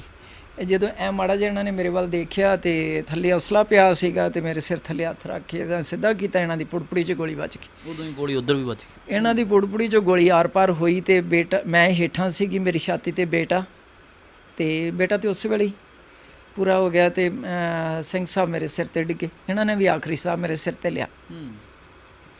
ਕਾਫੀ ਦੇਰ ਸਾਹ ਇਹਨਾਂ ਦਾ ਔਖਾ ਚੱਲਦਾ ਰਿਹਾ। ਸਿਰ 'ਚ ਗੋਲੀ ਵੱਜੀ ਹੋਈ ਸੀਗੀ ਬ੍ਰੇਨ 'ਚ ਤੇ ਪਤਾ ਨਹੀਂ ਹੋਰ ਕਿੰਨੀਆਂ ਆਈਆਂ, ਕੀ ਹੋਇਆ ਕੀ ਨਹੀਂ, ਵਾਹਿਗੁਰੂ ਜਾਣਦਾ। ਤੇ ਫਿਰ ਜਦੋਂ ਜੋ ਗੋਲੀਆਂ, ਮੈਨੂੰ ਲੱਗਦਾ ਨਹੀਂ ਵੀ ਗੋਲੀ ਵੱਜਦਿਆਂ ਕੋਈ ਦਰਦ ਹੁੰਦੀ ਹੈ, ਕਿਉਂਕਿ ਮੈਂ ਦੇਖ ਲਿਆ ਸਵਾਦ। ਬਾਅਦ ਦੇ ਵਿੱਚ ਦੁਖਦੇ ਆ ਜ਼ਖਮ, ਉਸ ਵੇਲੇ ਕੁਝ ਨਹੀਂ ਪਤਾ ਲੱਗਦਾ। ਤੇ ਬਲੀਡਿੰਗ ਹੁੰਦੀ ਰਹੀ, ਖੂਨ ਵਹਿੰਦਾ ਰਿਹਾ। ਹਾਂ, ਖੂਨ ਵਹਿੰਦਾ ਰਿਹਾ। ਬੇਟੇ ਦਾ ਵੀ ਖੂਨ ਨੁੱਚੜ ਕੇ ਮੇਰੀ ਛਾਤੀ ਤੇ, ਇੱਕ ਮੇਰੇ ਕੱਪੜਿਆਂ 'ਚ, ਸਿੰਘ ਸਾਹਿਬ ਦਾ ਮੇਰੇ ਸਿਰ ਤੇ। ਤੇ ਉਸੇ ਹਾਲਤ ਵਿੱਚ ਹੀ ਪਈ ਰਹੀ ਮੈਂ। ਤੇ ਸਵੇਰੇ ਫਿਰ ਬਾਅਦ ਦੁਪਹਿਰ ਸਾਨੂੰ ਫੌਜ ਨੇ ਅਰੈਸਟ ਕਰ ਲਿਆ। ਉੱਥੇ ਕੌਣ ਹੋਰ ਮੌਜੂਦ ਸੀ ਤੁਹਾਡੇ ਆਲੇ ਦੁਆਲੇ? ਉੱਥੇ ਸਿੰਘ ਸੀਗੇ, ਜਥੇਦਾਰ ਸੁਜਾਨ ਸਿੰਘ ਸੀ ਮੇਰੇ ਨਾਲ ਕਮਰੇ 'ਚ ਤੇ ਉਹਨਾਂ ਦਾ ਉੱਪਰ ਸਾਡੇ ਨਾਲ ਦੇ ਕਮਰੇ ਦੇ ਵਿੱਚ ਹੀ ਰਿਹਾਇਸ਼ ਸੀਗੀ। ਇਹਨਾਂ ਦਾ ਪ੍ਰੇਮ ਵੀ ਬਹੁਤ ਜ਼ਿਆਦਾ ਸੀ ਉਹਨਾਂ ਨਾਲ। ਉਹਨਾਂ ਨੂੰ ਅਸੀਂ ਪਿਤਾ ਜੀ ਕਹਿੰਦੇ ਹੁੰਦੇ ਸੀ। ਕਦੋਂ ਪਹੁੰਚਦੀ ਹੈ ਫੌਜ? ਬਾਅਦ ਦੁਪਹਿਰ, ਜਦੋਂ ਬੇਟਾ ਇੱਕ ਸੇਵਾਦਾਰ ਉਹ ਕਹਿ ਰਿਹਾ ਸੀਗਾ ਵੀ ਮੈਂ, ਉਹ ਸੋਚ ਰਿਹਾ ਸੀ ਸ਼ਾਇਦ ਮੈਂ ਵੀ ਦਮ ਤੋੜ ਜਾਵਾਂਗੀ ਤੇ ਹਾਲਤ ਕਾਫੀ ਖ਼ਰਾਬ ਸੀ। ਆ ਤਾਂ ਦੋਵੇਂ ਚਲੇ ਗਏ ਸੀ, ਸ਼ਹੀਦ ਹੋ ਗਏ ਸੀ। ਤੇ ਉਹ ਕਹਿੰਦਾ ਵੀ ਮੈਂ ਤੁਹਾਡੇ ਲਈ ਸਰੋਵਰ 'ਚੋਂ ਜਲ ਲੈ ਕੇ ਆਉਣਾ ਤੇ ਇਹਨਾਂ ਦੇ ਮੂੰਹ 'ਚ ਪਾਉਣਾ। ਤੇ ਮੈਂ ਉਹਨੂੰ ਰੋਕ ਰਹੀ ਵੀ ਬੇਟਾ ਤੂੰ ਬਾਹਰ ਨਾ ਜਾ, ਵੀ ਬਾਹਰ ਫੌਜ ਹੈ। ਤੇ ਫੌਜ ਥੰਮਾਂ ਦੇ ਪਿੱਛੇ ਲੁਕੀ ਹੋਈ ਸੀਗੀ ਤੇ ਉਹ ਉਹਨਾਂ ਨੂੰ ਕੀ ਕਹਿੰਦੇ ਨੇ, ਚੁੱਪਚਾਪ ਖੜੇ ਸੀਗੇ ਵੀ ਕਿੱਧਰੋਂ ਹਲਚਲ ਹੋਵੇ ਤੇ ਉਹ ਆਪਣਾ ਐਕਸ਼ਨ ਕਰਨ। ਤੇ ਇਹ ਰੋਕਦਿਆਂ ਬਾਹਰ ਨਿਕਲ ਗਿਆ ਸੇਵਾਦਾਰ, ਜਥੇਦਾਰ ਸੁਜਾਨ ਸਿੰਘ ਉਹਨਾਂ ਦਾ ਸੇਵਾਦਾਰ ਸੀ ਕੁਲਵੰਤ ਸਿੰਘ। ਉਹ ਬਾਹਰ ਨਿਕਲ ਗਿਆ ਤੇ ਉਸੇ ਵੇਲੇ ਫੌਜ ਦੌੜੀ ਆ ਗਈ ਤੇ ਉਹਨਾਂ ਨੇ ਜੱਫਾ ਮਾਰ ਲਿਆ ਤੇ ਧੜ ਫੌਜ ਅੰਦਰ ਆ ਗਈ। ਉਦੋਂ ਫਿਰ ਅਰੈਸਟ ਕਰ ਲਿਆ? ਹਾਂਜੀ, ਉਦੋਂ ਫਿਰ ਮੈਂ ਤਾਂ ਉਸ ਵੇਲੇ ਵੀ ਕਹਿੰਦੀ ਸੀਗੀ ਵੀ ਮੈਂ ਕਿਹਾ ਵੀ ਦੇਖੋ ਉਹ ਸਾਡੇ ਦੁਸ਼ਮਣ, ਅਸੀਂ ਉਹਨਾਂ ਦੇ ਦੁਸ਼ਮਣ। ਤੇ ਮੈਂ ਸਿੰਘ ਸਾਹਿਬ ਦੇ ਰਿਵਾਲਵਰ ਨੂੰ ਹੱਥ ਪਾ ਲਿਆ ਸੀਗਾ ਤੇ ਇੱਕ ਫੌਜੀ ਨੇ ਜਦੋਂ ਦੇਖਿਆ ਵੀ ਮੈਂ ਉਹਨੂੰ ਹੱਥ ਪਾ ਲਿਆ, ਮੈਂ ਕਿਹਾ ਵੀ ਮਰਨਾ ਤੇ ਹੈ ਹੀ ਆ, ਇਹਨਾਂ ਨੇ ਮੈਨੂੰ ਕਿਹੜਾ ਛੱਡਣਾ, ਵੀ ਉਹਦਾ ਵੀ ਮੈਂ ਮਰ ਜਾਣਾ ਤੇ ਵੇਖੀ ਜਾਏਗੀ ਜਿਹੜੀ ਹੋਏਗੀ। ਫਿਰ ਤੇ ਉਹਨੇ ਬੂਟ ਸਣੇ ਮੇਰੇ ਹੱਥ ਤੇ ਪੈਰ ਰੱਖਿਆ, ਹੱਥ ਵੀ ਜ਼ਖਮੀ ਹੋ ਗਿਆ ਸੀਗਾ ਮੇਰਾ। ਫਿਰ ਮੈਂ ਕੁਛ ਕਰ ਨਹੀਂ ਪਾਈ। ਫਿਰ ਮੈਨੂੰ ਉਠਾ ਕੇ ਬਾਹਰ ਕੱਢ ਲਿਆ, ਸਾਰਿਆਂ ਸਿੰਘਾਂ ਨੂੰ ਅਰੈਸਟ ਕਰ ਲਿਆ, ਇਕੱਲੇ ਸਿੰਘ ਨੂੰ ਲਾਈਨ ਲਾ ਕੇ ਖੜਾ ਕਰ ਲਿਆ ਵੀ ਚੈਂਬਰਾਂ 'ਚ ਗੋਲੀਆਂ ਚੜ੍ਹਾ ਲਈਆਂ ਫੌਜੀਆਂ ਨੇ ਮਾਰਨ ਵਾਸਤੇ। ਜੇ ਮਾਰਨ ਹੀ ਵਾਲੇ ਸੀਗੇ ਤੇ ਜਿਹੜਾ ਬਾਬਾ ਦੀਪ ਸਿੰਘ ਜੀ ਦੇ ਲਾਗੇ ਡਿਓੜੀ ਹੈ ਬੁੰਗੇ ਦੇ ਲਾਗੇ, ਤੇ ਉੱਥੇ ਇੱਕ ਸਰਦਾਰ ਫੌਜ ਦਾ ਅਫਸਰ ਕਿਸੇ ਨੇ ਅਨਾਊਂਸਮੈਂਟ ਕੀਤੀ ਵੀ ਇਹਨਾਂ ਨੂੰ ਮਾਰੋ ਨਾ, ਇੱਧਰ ਲੈ ਆਓ। ਤੇ ਉਹ ਇੱਕ ਹੋਰ ਅਨਾਊਂਸਮੈਂਟ ਕੀਤੀ ਸੀਗੀ ਦਰਬਾਰ ਸਾਹਿਬ ਦੇ ਅੰਦਰ, ਜਿਹੜੇ 20-22 ਸਿੰਘ ਡੱਕੇ ਹੋਏ ਸੀਗੇ ਤੇ ਜਥੇਦਾਰ ਪੂਰਨ ਸਿੰਘ ਹੋਣੀ ਸਿੰਘ ਸਾਹਿਬ, ਤੇ ਉਹਨਾਂ ਨੂੰ ਵੀ ਅਨਾਊਂਸਮੈਂਟ ਕੀਤੀ। ਉੱਧਰੋਂ ਉਹ ਆ ਰਹੇ ਸੀਗੇ, ਇੱਧਰੋਂ ਅਸੀਂ ਬਾਹਰ ਨਿਕਲੇ। ਫਿਰ ਉੱਥੇ ਚਲੇ ਗਏ, ਸਰੋਵਰ ਦੇਖਿਆ, ਸਾਰਾ ਲਾਲ ਸੀ, ਸਾਰਾ ਲਾਸ਼ਾਂ ਤੈਰ ਰਹੀਆਂ ਸੀ, ਬਦਬੂ ਮਾਰ ਰਿਹਾ ਸੀ, ਜਲ ਲਾਲ ਸੀਗਾ ਤੇ 4 ਚੁਫੇਰੇ ਅੱਗਾਂ ਲੱਗੀਆਂ ਹੋਈਆਂ ਸੀ। ਸ੍ਰੀ ਅਕਾਲ ਤਖਤ ਸਾਹਿਬ ਦਾ ਆਖਰੀ ਛੱਜਾ ਜਿਹੜਾ ਉਹ ਲੱਟ ਬਲ ਰਿਹਾ ਸੀ ਤੇ ਡਿੱਗ ਰਿਹਾ ਸੀ। ਮੈਂ ਆਪਣੀਆਂ ਅੱਖਾਂ ਨਾਲ ਦੇਖਿਆ, ਮੈਂ ਕਿਹੜੀ ਬੇਹੋਸ਼ ਸੀਗੀ। ਮੈਂ ਦਰਦ ਸੀ ਉਦੋਂ ਜੋ ਗੋਲੀ ਲੱਗੀ ਸੀ ਉਹਦਾ ਦਰਦ ਜ਼ਿਆਦਾ। ਜਦੋਂ ਮੈਂ ਉੱਠ ਕੇ ਖੜੀ ਹੋਈ ਤਾਂ ਫਿਰ ਤਾਂ ਪੈਰਾਂ ਤੱਕ ਖੂਨ ਜਿਹੜਾ ਅੰਦਰ ਇਕੱਠਾ ਹੋਇਆ ਸੀਗਾ। ਕੋਸ਼ਿਸ਼ ਨਹੀਂ ਕੀਤੀ ਉਹਨਾਂ ਨੇ ਕਿ ਤੁਹਾਨੂੰ ਹਸਪੀਟਲ ਲਿਜਾਇਆ ਜਾਵੇ ਕਿ ਗੋਲੀ ਲੱਗੀ? ਨੋ ਕਿਸੇ ਨੇ ਨਹੀਂ। ਉਹਨਾਂ ਨੂੰ ਤੇ ਇਹ ਸੀਗਾ ਵੀ ਉਹ ਤਾਂ ਬਾਰ-ਬਾਰ ਸਗੋਂ ਮੈਨੂੰ ਮਤਲਬ ਕਹਿੰਦੇ ਸੀਗੇ ਵੀ ਇਹਨੇ ਸਾਡੀ ਫੌਜ ਮਾਰੀ ਹੈ, ਜਨਰਲ ਸ਼ਵੇਕ ਸਿੰਘ ਦੀ ਕੁੜੀ ਹੈ। ਜਨਰਲ ਸ਼ਵੇਕ ਸਿੰਘ ਉਹਨਾਂ ਦੀ ਕੁੜੀ ਤਾਂ ਨਹੀਂ, ਪਰ ਉਹਨਾਂ ਨੇ ਮੈਨੂੰ ਧੀਆਂ ਵਾਂਗ ਟਰੀਟ ਕੀਤਾ, ਇਹਦੇ ਵਿੱਚ ਕੋਈ ਸ਼ੱਕ ਨਹੀਂ। ਉਹ ਮੈਨੂੰ ਆਪਣੀ ਧੀ ਸਮਝਦੇ ਸੀ ਤੇ ਫੌਜ ਨੂੰ ਸ਼ੱਕ ਸੀਗਾ ਵੀ ਮੈਂ ਜਨਰਲ ਸ਼ਵੇਕ ਸਿੰਘ ਦੀ ਬੇਟੀ ਹਾਂ ਤੇ ਮੈਨੂੰ ਉਹਨਾਂ ਨੇ ਮੋਰਚੇ ਤੁਹਾਨੂੰ ਜਿਉਂਦਾ ਰੱਖਣਾ ਚਾਹੁੰਦੇ ਸੀ ਜਾਂ ਉਹ ਚਾਹੁੰਦੇ ਸੀ ਫੌਜ ਕੇ ਕੋਈ ਤੁਸੀਂ ਸਬੂਤ ਪੇਸ਼ ਕਰੋ ਜਾਂ ਗਵਾਹ ਬਣਾਓ ਜਾਂ ਕੁਛ ਇਦਾਂ ਦਾ? ਉਹ ਮੈਨੂੰ ਵੱਧ ਤੋਂ ਵੱਧ ਦਰਦ ਦੇਣਾ ਚਾਹੁੰਦੇ ਸੀ, ਤੜਪਾਉਣਾ ਚਾਹੁੰਦੇ ਸੀ ਉਹ। ਠੀਕ ਹੈ ਨਾ? ਜਦੋਂ ਕਿਸੇ ਦੀ ਮਾਨਸਿਕਤਾ ਤੇ ਹਮਲਾ ਹੁੰਦਾ ਹੈ ਨਾ, ਤੇ ਮਾਨਸਿਕਤਾ ਤੇ ਹਮਲੇ ਦਾ ਮਤਲਬ ਹੀ ਇਹ ਹੁੰਦਾ ਹੈ ਵੀ ਉਹ ਆਪਦਾ ਧਰਮ ਛੱਡ ਜਾਵੇ, ਸਰੈਂਡਰ ਕਰ ਜਾਵੇ, ਬਾਹਾਂ ਖੜੀਆਂ ਕਰ ਦੇਵੇ ਤੇ ਤੋਬਾ ਕਰ ਦੇਵੇ ਵੀ ਮੈਂ ਦੁਬਾਰਾ ਇਹ ਗਲੀ ਨਹੀਂ ਲੰਘਦਾ। ਉਹਦਾ ਮਤਲਬ ਇਹ ਹੁੰਦਾ। ਸੰਤ ਜਰਨੈਲ ਸਿੰਘ ਭਿੰਡਰਾਂਵਾਲੇ ਨਾਲ ਆਖਰੀ ਵਾਰ ਕਦੋਂ ਮੁਲਾਕਾਤ ਹੋਈ? ਆਖਰੀ ਵਾਰ ਕਦੋਂ ਮਿਲੇ ਤੁਸੀਂ? ਮੈਂ ਤਾਂ ਬੇਟਾ ਹੋਇਆ ਸੀ, ਮੈਂ ਤਾਂ ਨਹੀਂ ਗਈ। ਜਿੱਦਣ ਬੇਟੇ ਦਾ ਨਾਂ ਰੱਖਿਆ ਮੈਂ ਉਦੋਂ ਹੀ ਜਾ ਕੇ ਆਈ ਹਾਂ ਅਕਾਲ ਤਖਤ ਸਾਹਿਬ ਤੇ। ਠੀਕ ਹੈ। ਤੇ ਸਿੰਘ ਸਾਹਿਬ 5 ਜੂਨ ਨੂੰ ਸਵੇਰੇ 9 ਵਜੇ ਗਏ ਆ। ਜਦੋਂ ਕੀ ਗੱਲ ਦੱਸੀ ਉਹਨਾਂ ਨੇ? ਫਿਰ ਦੱਸੀ ਹੋਣੀ ਗੱਲ, ਵਾਰਤਾਲਾਪ ਹੋਈ ਤੁਹਾਡੀ? ਇਹਨਾਂ ਨੇ ਆ ਕੇ ਮੈਨੂੰ ਦੱਸਿਆ, ਸਾਰੇ ਸਿੰਘਾਂ ਨੂੰ ਵੀ ਉੱਥੇ ਹੀ ਬੈਠੇ ਸੀਗੇ ਆਪਾਂ, ਤੇ ਕਹਿੰਦੇ ਵੀ ਮਹਾਂਪੁਰਸ਼ਾਂ ਨੂੰ ਅਸੀਂ ਪੁੱਛਿਆ ਜਾ ਕੇ ਵੀ ਅਗਲਾ ਪ੍ਰੋਗਰਾਮ ਕੀ ਆ, ਵੀ ਹੁਣ ਤੱਕ ਦੀ ਲੜਾਈ ਤੋਂ ਬਾਅਦ ਅਗਲਾ ਕੀ ਹੁਕਮ ਹੈ। ਤੇ ਸੰਤਾਂ ਨੇ ਕਿਹਾ ਵੀ ਰਛਪਾਲ ਸਿੰਘ ਜੀ ਸਾਰਿਆਂ ਨੂੰ ਸਾਡਾ ਸੁਨੇਹਾ ਦੇ ਦਿਓ, ਸਾਰੇ ਸਿੰਘਾਂ ਨੂੰ ਮੋਰਚਿਆਂ ਦੇ ਵਿੱਚ, ਵੀ ਅਸੀਂ ਆਖਰੀ ਦਮ ਤੱਕ ਲੜਨਾ ਹੈ। ਇਹ ਆ ਕੇ ਇਹਨਾਂ ਨੇ ਦੱਸਿਆ ਵੀ ਸੰਤਾਂ ਨੇ ਇੱਦਾਂ ਬੜੇ ਪਿਆਰ ਨਾਲ ਮਿਲੇ, ਬੜੀ ਚੜ੍ਹਦੀ ਕਲਾ 'ਚ ਮਿਲੇ ਜੀ, ਤੇ ਫਿਰ ਸਾਰਿਆਂ ਨੂੰ ਸੁਨੇਹਾ ਦੇਤਾ। ਉਸ ਤੋਂ ਬਾਅਦ ਸੰਪਰਕ ਨਹੀਂ ਹੋਇਆ। ਫਿਰ ਕਹਿਣੀ ਤੇ ਕਰਨੀ ਦੇ ਪੂਰੇ ਕਿਹਾ ਜਾਂਦਾ ਹੈ। ਬੰਦਗੀ ਕਹਿੰਦੇ ਬਹੁਤ ਸੀਗੀ ਸੰਤ ਜਰਨੈਲ ਸਿੰਘ ਭਿੰਡਰਾਂਵਾਲੇ ਦੀ, ਬਹੁਤ ਪਾਠ ਪੂਜਾ ਕਰਦੇ, ਬਹੁਤ ਜ਼ਿਆਦਾ ਬੰਦਗੀ ਸੀ ਉਹਨਾਂ ਦੀ, ਔਰ ਬਹੁਤ ਮੈਂ ਤਾਂ ਕਰੀਬ ਤੋਂ ਦੇਖਿਆ ਉਹਨਾਂ ਦਾ। ਮੈਂ ਪ੍ਰਸ਼ਾਦਾ ਪਕਾਉਂਦੀ ਸੀ ਨਾ, ਤੇ ਜਿਸ ਦਿਨ ਕਿਤੇ ਮੈਂ ਬਿਮਾਰ ਠਮਾਰ ਹੋਣਾ ਜਾਂ ਮੈਨੂੰ ਕੋਈ ਜ਼ਰੂਰੀ ਕੰਮ ਹੋਣਾ, ਮੈਂ ਅੱਗੇ ਪਿੱਛੇ ਹੋਣਾ, ਕਿਸੇ ਹੋਰ ਬੀਬੀ ਨੇ ਪ੍ਰਸ਼ਾਦਾ ਪਕਾਉਣਾ ਤੇ ਕਹਿਣਾ ਅੱਜ ਬੀਬੀ ਦਾ ਪ੍ਰਸ਼ਾਦਾ ਪੱਕਿਆ ਨਹੀਂ ਹੈਗਾ, ਅੱਜ ਪ੍ਰਸ਼ਾਦਾ ਕਿਹਨੇ ਪਕਾਇਆ, ਬੀਬੀ ਕਿੱਥੇ ਆ? ਉਹਨੂੰ ਪਤਾ ਲੱਗ ਜਾਂਦਾ ਸੀ। ਹਾਂ ਬਿਲਕੁਲ। ਇੱਕ ਵਾਰੀ ਇੱਕ ਬੀਬੀ ਜ਼ਹਿਰ ਪਾ ਕੇ ਲਿਆਈ ਸੀਗੀ ਖੀਰ ਦੇ ਵਿੱਚ, ਤੇ ਨਾਨਕ ਨਿਵਾਸ ਦੀ ਛੱਤ ਤੇ ਬੈਠੇ ਸੀ, ਤੇ ਸੰਤ ਕਹਿੰਦੇ ਬੀਬੀ ਮੈਨੂੰ ਮਾਰ ਕੇ ਕੀ ਲੈਣਾ ਈ, ਮੈਨੂੰ 4 ਦਿਨ ਸੇਵਾ ਕਰ ਲੈਣ ਦੇ ਕੌਮ ਦੀ। ਪਤਾ ਲੱਗ ਗਿਆ ਸੀ ਉਹਨੂੰ। ਉਹ ਫਿਰ ਉਹ ਖੀਰ ਦਾ ਡੋਲੂ ਵੀ ਤੇ ਬੀਬੀ ਨੂੰ ਵੀ ਥੱਲੇ ਸਿੰਘ ਲੈ ਗਏ, ਤੇ ਉਹ ਟੈਸਟ ਹੋ ਗਈ ਸੀਗੀ ਖੀਰ। ਔਨ ਰਿਕਾਰਡ ਗੱਲ ਹੈ ਮਤਲਬ ਤੁਹਾਡੇ ਸਾਹਮਣੇ। ਹਾਂ ਮੇਰੇ ਕੋਲ ਜਿੰਨੀਆਂ ਮਰਜ਼ੀ ਪੁੱਛ ਲਓ, ਬਹੁਤ ਜ਼ਿਆਦਾ ਉਹਨਾਂ ਨੂੰ। ਦੇਖੋ ਕਥਨੀ ਤੇ ਕਰਨੀ ਦਾ ਜਿਹੜਾ ਸੂਰਬੀਰ ਯੋਧਾ ਹੁੰਦਾ ਨਾ, ਉਹਦੀ ਨੀਅਤ ਤੇ ਸ਼ੱਕ ਨਹੀਂ ਕਰ ਸਕਦਾ ਕੋਈ, ਤੇ ਨਾ ਹੀ ਉਹਨੂੰ ਕਿਸੇ ਦੀ ਜਾਣਕਾਰੀ ਦੀ ਲੋੜ ਆ। ਜਿਹਦੇ ਅੰਦਰ ਸੱਚ ਆ, ਤੇ ਜਿਹਨੇ ਜੋ ਕਹਿਣਾ, ਜੋ ਅੰਦਰ ਕਹਿਣਾ ਉਹੀ ਬਾਹਰ ਕਹਿਣਾ, ਤੇ ਜੋ ਕਹਿਣਾ ਉਹੀ ਕਰਨਾ, ਤੇ ਉਹਦੀ ਨੀਅਤ ਤੇ ਸ਼ੱਕ ਨਹੀਂ ਹੋ ਸਕਦਾ, ਤੇ ਉਹਨੂੰ ਦੱਸਣ ਦੀ ਲੋੜ ਵੀ ਨਹੀਂ ਕਿਸੇ ਗੱਲ ਨੂੰ, ਉਹਨੂੰ ਅੰਦਰੋਂ ਚਾਨਣ ਹੁੰਦਾ। ਕਿਉਂਕਿ ਬਹੁਤ ਸਾਰੇ ਇਸ ਤਰ੍ਹਾਂ ਦੇ ਜਿਹੜੇ ਝੂਠ ਜਾਂ ਕਿਵੇਂ ਕਹਿ ਲਈਏ ਕਿ ਇਲਜ਼ਾਮ ਕਿ ਕਾਂਗਰਸ ਦੀ ਸਪੋਰਟ ਸੀਗੀ, ਇਸ ਤਰ੍ਹਾਂ ਸੀ ਗਿਆਨੀ ਜੈਲ ਸਿੰਘ ਦੀ, ਦਰਬਾਰਾ ਸਿੰਘ ਦੀ, ਬਹੁਤ ਕੁਝ ਪਹਿਲਾਂ ਇਸ ਤਰ੍ਹਾਂ ਦਾ ਜਿਹੜਾ ਪ੍ਰਚਾਰਿਆ ਜਾਂਦਾ ਹੈ। ਉਹ ਬਕਵਾਸ ਦੀ ਕਿਹੜੀ ਗੱਲ ਹੈ? ਏਜੰਸੀਆਂ ਬਹੁਤ ਕੁਝ ਕਰਦੀਆਂ ਹੁੰਦੀਆਂ ਨੇ, ਸਟੇਟਾਂ ਨੂੰ, ਦੇਸ਼ ਨੂੰ ਏਜੰਸੀਆਂ ਚਲਾਉਂਦੀਆਂ ਨੇ, ਤੇ ਏਜੰਸੀਆਂ ਨੇ ਹਰ ਹੱਥਕੰਡਾ ਵਰਤਣਾ ਹੁੰਦਾ ਜਦੋਂ ਵੀ ਕੋਈ ਮੂਵਮੈਂਟ ਸ਼ੁਰੂ ਹੁੰਦੀ ਹੈ, ਤੇ ਮੂਵਮੈਂਟ ਨੂੰ ਫੇਲ ਕਰਨ ਵਾਸਤੇ ਉਹਨਾਂ ਨੇ ਇਹ ਤੌਰ ਤਰੀਕੇ ਵਰਤਣੇ ਹੁੰਦੇ। ਕਿਹਾ ਇਹ ਜਾਂਦਾ ਕਹਿੰਦੇ ਜੇ ਉਸ ਦਿਨ ਹਮਲਾ ਨਾ ਕਰਦੇ ਤਾਂ ਖਾਲਿਸਤਾਨ ਡਿਕਲੇਅਰ ਕਰ ਦੇਣਾ ਸੀਗਾ, ਇਸ ਕਰਕੇ ਅਟੈਕ ਕੀਤਾ। ਕੌਣ ਕਹਿੰਦਾ? ਜੋ ਅਖਬਾਰਾਂ ਦੀਆਂ ਸੁਰਖੀਆਂ, ਜੋ ਸਰਕਾਰਾਂ। ਸੰਤ ਬਾਬਾ ਜਰਨੈਲ ਸਿੰਘ ਨੇ ਕਦੀ ਵੀ ਕਿਸੇ ਤੇ ਕੋਈ ਪਹਿਲ ਨਹੀਂ ਕੀਤੀ। ਉਹਨਾਂ ਨੇ ਕਿਹਾ ਵੀ ਅਸੀਂ ਖਾਲਿਸਤਾਨ ਨਹੀਂ ਮੰਗਦੇ, ਇਹ ਸਰਕਾਰ ਦੱਸੇ ਵੀ ਇਹਨੇ ਸਾਨੂੰ ਨਾਲ ਰੱਖਣਾ ਕਿ ਨਹੀਂ ਰੱਖਣਾ, ਸਾਨੂੰ ਬਰਾਬਰ ਦੇ ਸ਼ਹਿਰੀ ਹੋਣ ਦਾ ਅਧਿਕਾਰ ਦਿੰਦੀ ਹੈ ਕਿ ਨਹੀਂ ਦਿੰਦੀ, ਸੈਂਟਰ ਗਵਰਨਮੈਂਟ ਦੱਸੇ। ਤੇ ਜੇ ਮੈਂ ਖਾਲਿਸਤਾਨ ਮੰਗਦਾ ਨਹੀਂ, ਜੇ ਹੁਣ ਦੇਣਗੇ ਤਾਂ ਲੈ ਲਾਂਗੇ, 47 ਵਾਲੀ ਗਲਤੀ ਨਹੀਂ ਕਰਦੇ।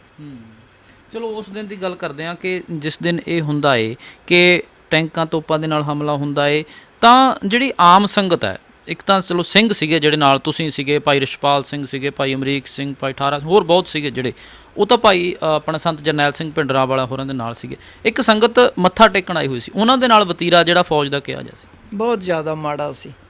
ਜਦੋਂ ਉਹਨਾਂ ਨੂੰ ਪਤਾ ਹੀ ਨਹੀਂ ਸੀ ਕਿਹੜਾ ਆਮ ਹੈ ਤੇ ਕਿਹੜਾ ਖਾਸ ਹੈ, ਤਾਂ ਉਹਨਾਂ ਨੇ ਤੇ ਇੱਕ ਵੱਡਿਓਂ ਸ਼ੂਟ ਹੀ ਕੀਤਾ ਹੈ ਤੇ ਬਲਾਤਕਾਰ ਹੀ ਕੀਤੇ ਔਰਤਾਂ ਦੇ। ਉੱਧਰ ਤੇਜਾ ਸਿੰਘ ਸਮੁੰਦਰੀ ਹਾਲ ਦੇ ਵਿੱਚ, ਸਰਾਵਾਂ ਦੇ ਵਿੱਚ ਰੇਪ ਵੀ ਹੋਏ ਉੱਥੇ ਬਹੁਤ, ਔਰ ਗਰਭਵਤੀ ਔਰਤਾਂ ਦੇ ਵੀ ਉਹਨਾਂ ਨੇ ਪੇਟਾਂ 'ਚ ਬ੍ਰੈਸਟ ਮਾਰ ਕੇ ਉਹਨਾਂ ਦੇ ਪੇਟਾਂ 'ਚੋਂ ਬੱਚੇ ਕੱਢੇ, ਮਾਰੇ ਉਹਨਾਂ ਨੇ, ਬਾਹਰ ਡਿੱਗ ਪਏ ਬੱਚੇ ਪੇਟਾਂ 'ਚ ਮਾਵਾਂ ਦੇ। ਕੀ ਨਹੀਂ ਕੀਤਾ ਉਹਨਾਂ ਨੇ? ਨਿੱਕੇ ਨਿੱਕੇ ਬੱਚੇ ਪ੍ਰਕਰਮਾਂ 'ਚ ਦੌੜਾ ਕੇ ਪਿੱਠਾਂ 'ਚ ਗੋਲੀਆਂ ਮਾਰ ਕੇ ਮਾਰੇ। ਜਿਹੜਾ ਵੀ ਉਹਨਾਂ ਨੇ ਅਰੈਸਟ ਕੀਤਾ ਉਹਨਾਂ ਨੇ ਛੱਡਿਆ ਨਹੀਂ। ਉਹਨਾਂ ਨੇ ਇੱਕ ਵੱਡਿਓ ਮਾਰਿਆ, ਉਹਨਾਂ ਨੇ ਨਹੀਂ ਦੇਖਿਆ, ਉਹਨਾਂ ਨੇ ਇਹ ਨਹੀਂ ਦੇਖਿਆ ਕਿ ਜੇ ਸਾਹਮਣੇ ਵਾਲੇ ਕੋਲ ਹਥਿਆਰ ਹੈ ਜਾਂ ਇਹ ਖਾੜਕੂ ਹੋ ਸਕਦਾ ਹੈ। ਅੰਦਰ ਬੈਠਾ ਦਰਬਾਰ ਸਾਹਿਬ ਦੀ ਹਦੂਦ ਦੇ ਅੰਦਰ ਹਰ ਬੰਦਾ ਉਹਨਾਂ ਨੂੰ ਦੋਸ਼ੀ ਦਿਸ ਰਿਹਾ ਸੀ, ਸਵਾਏ ਆ ਜਿਹੜੀ ਸਰਕਾਰ ਦੀ ਚੱਪਲੀ ਝਾੜ ਲੀਡਰਸ਼ਿਪ ਸੀ ਸਾਡੀ 7-8 ਜਿਹੜੇ ਟਾਊਟ ਬੈਠੇ ਸੀਗੇ ਅੰਦਰ, ਇਹਨਾਂ ਨੂੰ ਛੱਡ ਕੇ ਬਾਕੀ ਸਾਰੇ ਹੀ ਉਹਨਾਂ ਨੂੰ ਦੋਸ਼ੀ ਦਿਸਦੇ ਸੀ। ਇਹ ਕਿਵੇਂ ਪਹਿਚਾਣ ਲਏ? ਇਹ ਤੇ ਉਹਨਾਂ ਨੂੰ ਪਤਾ ਸੀ, ਦਿਨ ਰਾਤ ਉਹਨਾਂ ਦੀ ਗੱਲ ਚੱਲ ਰਹੀ ਸੀ ਉਹਨਾਂ ਦੇ ਨਾਲ, ਬਾਕੀ ਟਾਕੀ ਸੈੱਟਾਂ ਦੇ ਨਾਲ ਉਹਨਾਂ ਦੀ ਉਸ ਵੇਲੇ ਵੀ ਲਗਾਤਾਰ ਇਨਫੋਰਮੇਸ਼ਨ ਇੱਧਰ ਉੱਧਰ ਜਾ ਰਹੀ ਸੀ, ਆ ਰਹੀ ਸੀ।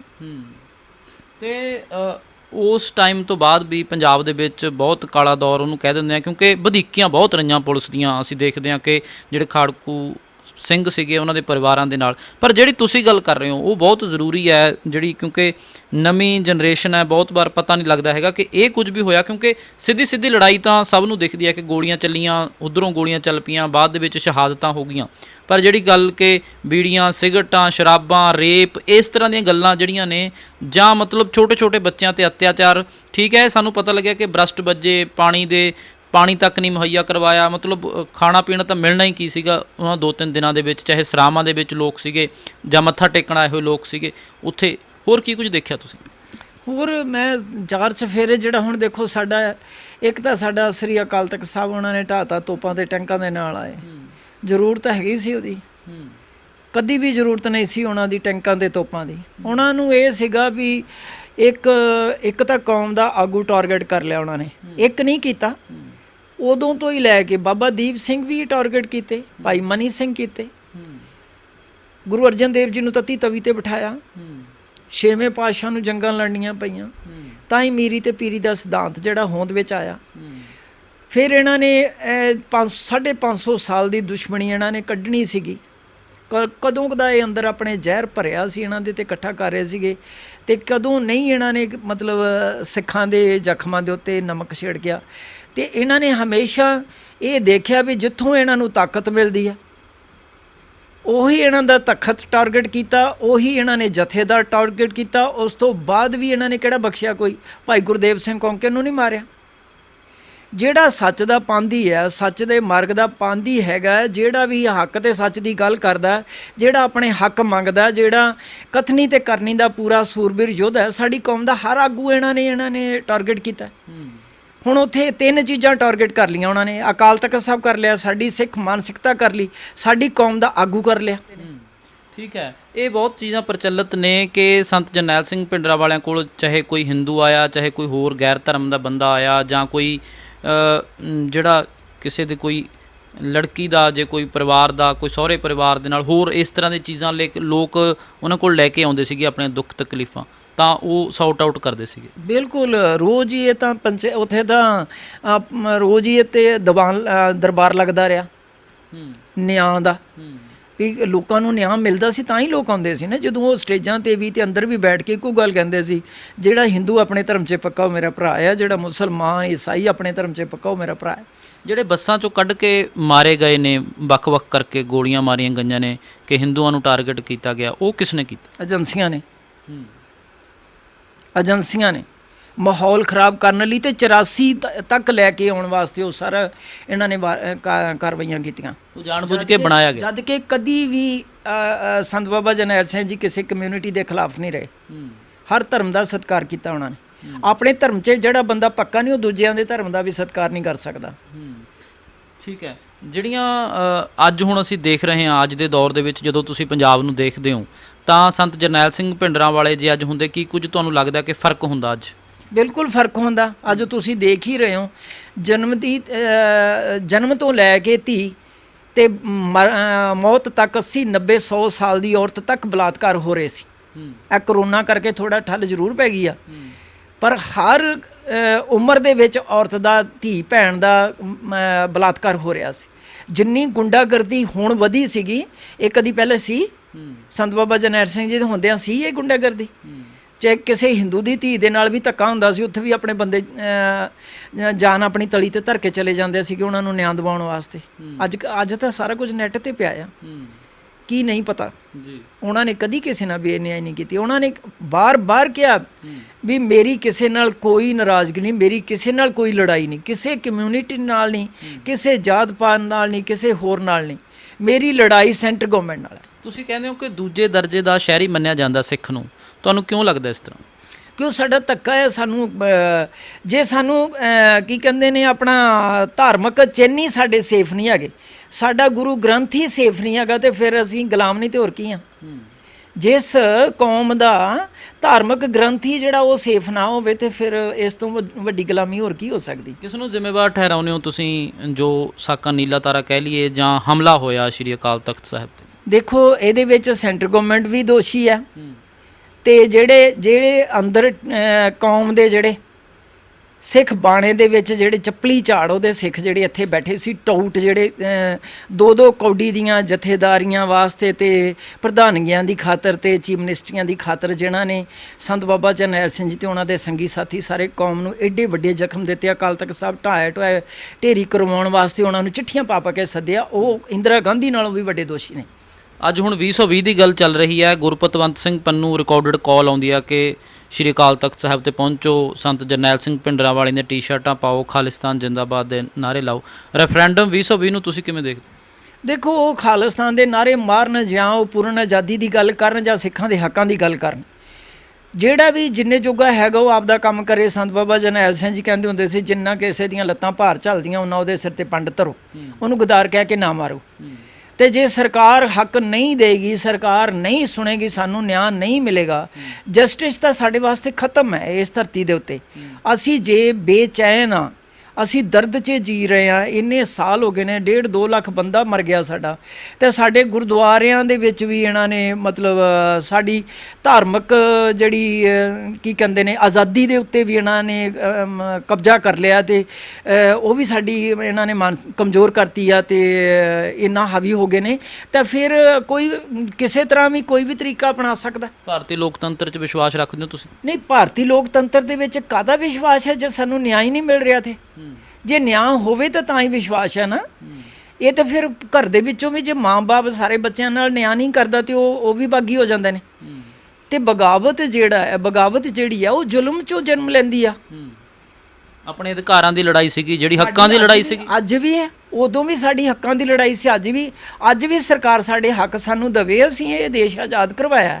ਹਥਿਆਰਬੰਦ ਲੜਾਈ ਸੀਗੀ ਉਸ ਵੇਲੇ, ਹੁਣ ਚਲੋ ਰੂਪ ਬਦਲ ਗਿਆ। ਨਹੀਂ, ਹਥਿਆਰਬੰਦ ਲੜਾਈ ਜਿਹੜੀ ਉਹ ਇਹਨਾਂ ਨੇ ਮਜਬੂਰ ਕੀਤਾ, ਬੱਚਿਆਂ ਨੂੰ ਘਰਾਂ ਤੋਂ ਭਜਾਏ, ਇਹਨਾਂ ਨੇ ਆਪ ਭਜਾਏ ਨੇ।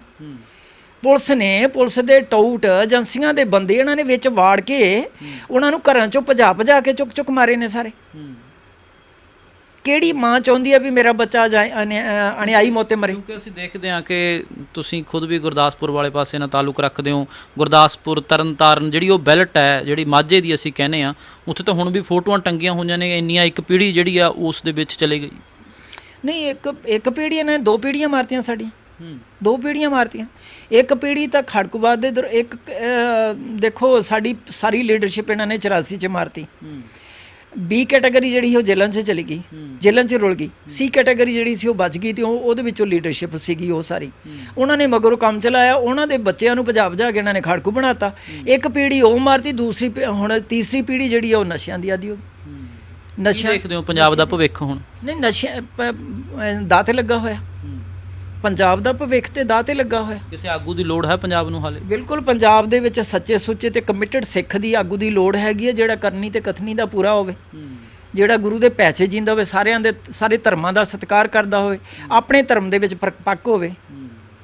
ਐਸੀ ਆਗੂ ਦੀ ਲੋੜ ਆ। ਚਲੋ ਲਾਸਟ ਦੇ ਵਿੱਚ ਕੀ ਕਹਿਣਾ ਚਾਹੁੰਦੇ ਹੋ ਪੰਜਾਬ ਦੇ ਨੌਜਵਾਨਾਂ ਨੂੰ ਵੀ ਤੇ ਪੰਜਾਬ ਦੀਆਂ ਮਾਵਾਂ ਨੂੰ ਵੀ, ਕਿਉਂਕਿ ਤੁਸੀਂ ਤਾਂ ਬਹੁਤ ਸਿਦਕਵਾਨ ਦੇਖ ਰਹੇ ਹਾਂ ਮੈਂ ਤੁਹਾਨੂੰ, ਜਿਵੇਂ ਸ਼ਾਇਦ ਹੋਰ ਦਰਸ਼ਕ ਵੀ ਇਸ ਗੱਲ ਨੂੰ ਮਹਿਸੂਸ ਕਰਨ, ਕਿਉਂਕਿ ਅੱਜ ਕੱਲ੍ਹ ਦੀਆਂ ਮਾਵਾਂ, ਅੱਜ ਕੱਲ੍ਹ ਦੇ ਬੱਚੇ ਜਾਂ ਕਿਵੇਂ ਦੇ ਨੇ ਅਸੀਂ ਦੇਖਦੇ ਹਾਂ ਉਹ। ਦੇਖੋ ਮਾਵਾਂ ਆਪਣਾ ਰੋਲ ਪਲੇ ਕਰਨ, ਕਿਸੇ ਡਰ ਦੇ ਛਾਏ ਦੇ ਥੱਲੇ ਬਿਲਕੁਲ ਬੱਚਿਆਂ ਨੂੰ ਨਾ ਜਨਮ ਦੇਣ ਤੇ ਨਾ ਉਹਨਾਂ ਨੂੰ ਪਾਲਣ, ਨਾ ਉਹਨਾਂ ਨੂੰ ਵੱਡੇ ਕਰਨ।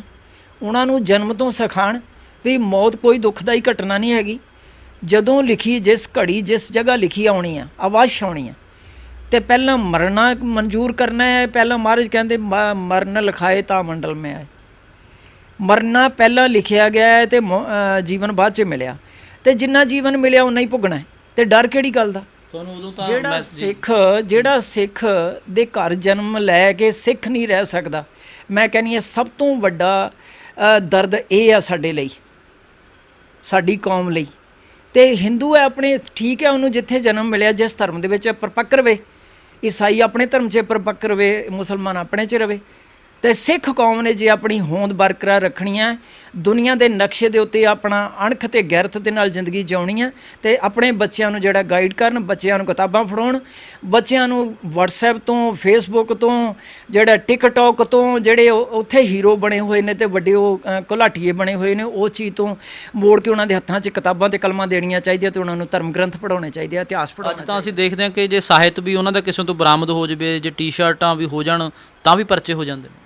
ਇਹ ਤਾਂ ਫਿਰ ਹੁਣ ਇਹ ਜਿਹੜੀ ਹੁਣ ਸਰਕਾਰਾਂ ਨੇ ਨਾ, ਤੇ ਸਰਕਾਰਾਂ ਵੀ ਦਮਛੱਲੇ ਬਣ ਕੇ ਰਹਿੰਦੀਆਂ ਨੇ ਸੈਂਟਰ ਗਵਰਨਮੈਂਟ ਦੀਆਂ, ਚਾਹੇ ਉਹ ਇੱਥੇ ਕਾਂਗਰਸ ਦੀ ਸਰਕਾਰ ਆ ਜੇ, ਚਾਹੇ ਇੱਥੇ BJP ਦੀ ਸਰਕਾਰ ਆ ਜੇ, ਉਹਨਾਂ ਦੇ ਉੱਤੇ ਕੁੰਡਾ ਤੇ ਉਹਨਾਂ ਦਾ ਹੀ ਰਹਿਣਾ, ਦਿੱਲੀ ਵਾਲਿਆਂ ਦਾ। ਤੇ ਜਿੰਨੀ ਦੇਰ ਤੱਕ ਇਹ ਮਰਦ ਨਹੀਂ ਬਣਦੇ, ਇਹ ਮਰਦਾਂ ਵਾਲਾ ਕੋਈ ਡਿਸੀਜਨ ਨਹੀਂ ਲੈਂਦੇ, ਉਨੀ ਦੇਰ ਤੱਕ ਪੰਜਾਬ ਦੀ ਜਨਤਾ ਸੁਖੀ ਨਹੀਂ ਹੋ ਸਕਦੀ। ਚਲੋ ਬਹੁਤ ਧੰਨਵਾਦ ਸਾਨੂੰ ਸਮਾਂ ਦੇਣ ਦੇ ਲਈ, ਸਾਨੂੰ ਗੱਲਬਾਤ ਕਰਨ ਦੇ ਲਈ। ਸਾਡੇ ਨਾਲ ਬੀਬੀ ਪ੍ਰੀਤਮ ਕੌਰ ਜੀ ਹੋਰਾਂ ਦੀਆਂ ਗੱਲਾਂ ਤੁਸੀਂ ਸੁਣੀਆਂ, ਕਿਉਂਕਿ ਇਹ ਉਸ ਵੇਲੇ ਜਦੋਂ ਇਹ ਘਟਨਾਕ੍ਰਮ ਹੁੰਦਾ ਹੈ 1984 ਦੇ ਵਿੱਚ ਘੱਲੂਘਾਰਾ ਹੁੰਦਾ, ਤਾਂ ਉਸ ਵੇਲੇ ਚਸ਼ਮਦੀਦ ਨੇ ਉਹਨਾਂ ਦਿਨਾਂ ਦੇ ਵਿੱਚ ਉੱਥੇ ਰਹੇ, ਗੋਲੀ ਆਪਣੇ ਵੀ ਖਾਧੀ, ਆਪਣੇ ਹਿੱਕ ਦੇ ਵਿੱਚ ਵੀ ਖਾਧੀ, ਆਪਣੇ 18 ਜਿਹੜਾ ਦਿਨਾਂ ਦਾ ਬੱਚਾ ਸੀਗਾ ਉਹ ਵੀ ਸ਼ਹੀਦ ਕਰਵਾਇਆ। ਭਾਈ ਰਿਸ਼ਪਾਲ ਸਿੰਘ ਜਿਹੜੇ ਪਤੀ ਉਹ ਵੀ ਸ਼ਹੀਦ ਹੋਏ, ਪਰ ਸਿਦਕ ਜਿਹੜਾ ਉਹ ਹਾਰਿਆ ਨਹੀਂ, ਡੋਲੇ ਨਹੀਂ ਹੈਗੇ ਜੀ। ਮੈਂ ਤਾਂ ਜਦੋਂ 4 ਸਾਲਾਂ ਬਾਅਦ ਜੇਲ੍ਹ 'ਚੋਂ ਰਿਹਾ ਹੋ ਕੇ ਆਈ, ਮੇਰੇ ਤਿੰਨੇ ਭਰਾ ਵੀ ਕਵਾਰੇ ਚੁੱਕ ਕੇ ਮਾਰਤੇ ਸੀ ਪੁਲਿਸ ਨੇ, ਕੋਈ ਵੀ ਨਹੀਂ ਛੱਡਿਆ, ਪਰਿਵਾਰ ਹੀ ਗਵਾ ਲਿਆ, 2 ਪਰਿਵਾਰ ਲੱਗ ਗਏ। ਹਾਂਜੀ। ਸੋ ਇਸ ਤਰ੍ਹਾਂ ਦੀਆਂ ਇੱਕ ਕਹਾਣੀ ਨਹੀਂ ਹੈਗੀ ਪੰਜਾਬ ਦੇ ਵਿੱਚ, ਇਸ ਤਰ੍ਹਾਂ ਦੀਆਂ ਬਹੁਤ ਸਾਰੀਆਂ ਕਹਾਣੀਆਂ ਨੇ ਜਿਨ੍ਹਾਂ ਨੇ ਧਰਮ ਦੀ ਖਾਤਰ ਇਸ ਤਰ੍ਹਾਂ ਸ਼ਹਾਦਤਾਂ ਦਿੱਤੀਆਂ ਨੇ। ਸੋ ਇਹਨਾਂ ਦਿਨਾਂ ਦੇ ਵਿੱਚ ਘੱਲੂਘਾਰੇ ਦੇ ਦਿਨ ਜਦੋਂ ਆਉਂਦੇ ਨੇ ਤਾਂ ਜ਼ਰੂਰਤ ਹੈਗੀ ਹੈ ਜਿਹੜੀਆਂ ਆਉਣ ਵਾਲੀਆਂ ਪੀੜ੍ਹੀਆਂ ਨੇ ਉਹਨਾਂ ਨੂੰ ਆਪਣੇ ਇਤਿਹਾਸ ਤੋਂ ਜਾਣੂ ਕਰਵਾਇਆ ਜਾਵੇ। ਫਿਲਹਾਲ ਕੈਮਰਾਮੈਨ ਦਰਸ਼ੀ ਦੇ ਨਾਲ ਰਣਬੀਰ ਸਿੰਘ ਰਾਣਾ। ਸਤਿ ਸ਼੍ਰੀ ਅਕਾਲ। ਜੇ ਤੁਸੀਂ ਕੈਨੇਡਾ ਸਟੂਡੈਂਟ ਵੀਜ਼ੇ ਤੇ ਜਾਣਾ ਚਾਹੁੰਦੇ ਹੋ ਪਰ ਆਇਲਸ ਵਿੱਚ ਓਵਰਆਲ ਤਾਂ 6 ਆ ਗਏ, ਇੱਕ ਵਿੱਚ 5.5 ਬੈਂਡ ਕਰਕੇ ਡਰਦੇ ਹੋ, ਜਾਂ ਕੈਨੇਡਾ ਦਾ ਸਟੂਡੈਂਟ ਵੀਜ਼ਾ ਰਿਫਿਊਜ਼ ਕਰਵਾ ਬੈਠੇ ਹੋ, ਜਾਂ ਸਟੱਡੀ ਗੈਪ ਜ਼ਿਆਦਾ ਹੋਣ ਕਰਕੇ ਸੋਚਦੇ ਹੋ ਕਿ ਕਿਤੇ ਰਿਫਿਊਜ਼ਲ ਨਾ ਆ ਜਾਵੇ, ਤੇ ਅੱਜ ਹੀ ਪਿਰਾਮਿਡ ਈ ਸਰਵਿਸਿਜ਼ ਨੂੰ ਮਿਲੋ ਔਰ ਕੈਨੇਡਾ ਜਾਣ ਦੇ ਆਪਣੇ ਸੁਪਨੇ ਨੂੰ ਸਾਕਾਰ ਕਰੋ।